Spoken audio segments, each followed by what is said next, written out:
Near the summit of a crater, standing atop a 2-day-old secretion of lava, is not really what I had in mind for a breakthrough moment. But as I'm learning, parenting is full of the unexpected.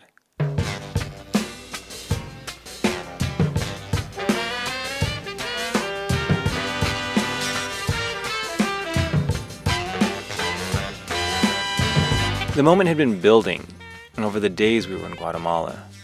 As Lou, T, and I explored Lou's old haunts, his whining grew in intensity. The more we traveled together, the more I began to seethe. First, I thought it was hunger, or maybe his thirst. Maybe it was just fatigue. But the more I thought, it was me. I am the boyfriend, the partner, the stepdad, that other guy. I am the instant parent of a 5-year-old boy. When I was a child, everybody smiled.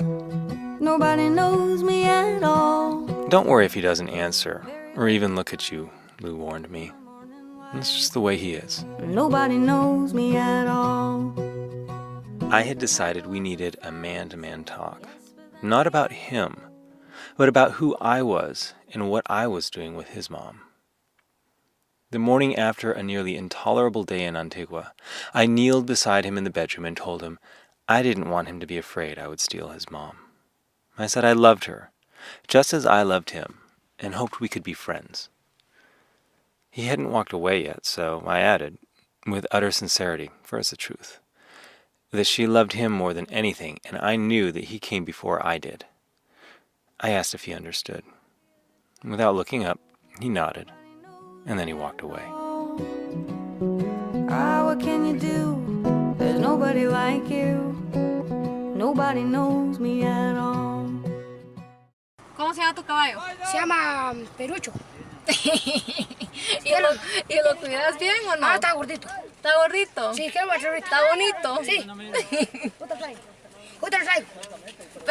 Ahí está mal.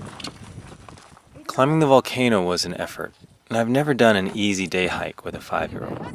When I hike, I fix my eyes on the goal, and I go, relishing the sweat and the discomfort of exercise. What I learned is, after a few hundred meters, 5-year-olds like to ride on horses. So do their moms. Fortunately, our guide knew this. The final stretch was sharp scree.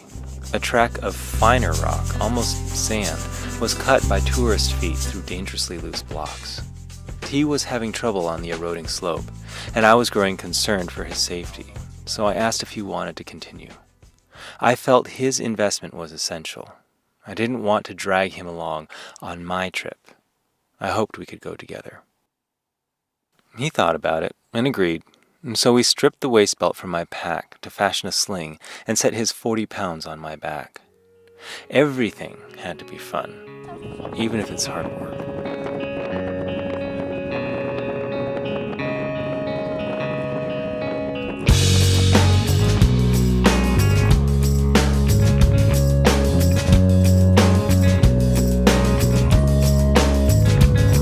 Well, I'm lost, I'm afraid, rope tied down. Getting down without falling and cutting our hands was going to be a challenge. Once again, I asked for his help. I held his hand as we began, stepping around the chunks of solid lava sliding down the hill with us. Soon, we were plunge stepping into the gravel and the sand. We picked up speed. I found myself skiing a volcano with T, our laughs filled with whoops and screams. Quietly, the guide watched, and Lou, learning to ski herself, followed behind, filming us. And this is half of the volcano. We were dusty, glowing, and excited. I like to see him dirty like this, Lou said. I nodded.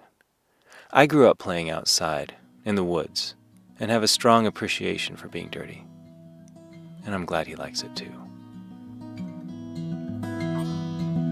Tangerines are hanging heavy, glowing marigold in hues, teasing a half-pale moon, and I feel